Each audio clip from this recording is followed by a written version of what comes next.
আজকে আমরা এই চূড়ামনকাটি ইউনিয়নের ঝাউদিয়া গ্রামে এই বিল্লাল হোসেনের বাড়িতে অভিযান পরিচালনা করি। অভিযান পরিচালনা করার সময় আমাদের উপজেলা কৃষি অফিসার মহোদয় ছিলেন। তো আমরা অভিযান পরিচালনা করে বিভিন্ন কোম্পানির সারের প্যাকেট পেয়েছি। আর খোলা সার উনি বিভিন্ন জায়গা থেকে কিনে এনে তারপরে এগুলো প্যাকেটজাত করে বিভিন্ন কোম্পানির নামে বিক্রয় করতেছিলেন। এটা আমরা জানতে পেরেছি যে প্রায় 1 বছর যাবৎ ওনারা এই কাজটা করতেছিলেন। তো এই কারণে আমরা সার ব্যবস্থাপনা আইন 2006 অনুযায়ী আমরা বিধি মোতাবেক ব্যবস্থা নিয়েছি। তো আমাদের এটার যেই চক্রটা আছে ওটাও আমরা ডিটেক্ট করার চেষ্টা করছি।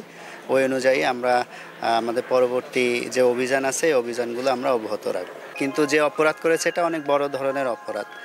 যাই হোক, আমরা আইন অনুযায়ী ওনাকে 10,000 টাকা অর্থদণ্ড দিয়েছি আর 15 দিনের কারাদণ্ড দিয়েছি।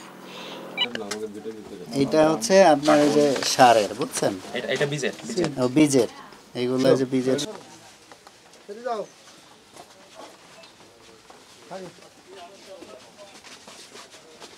Hi.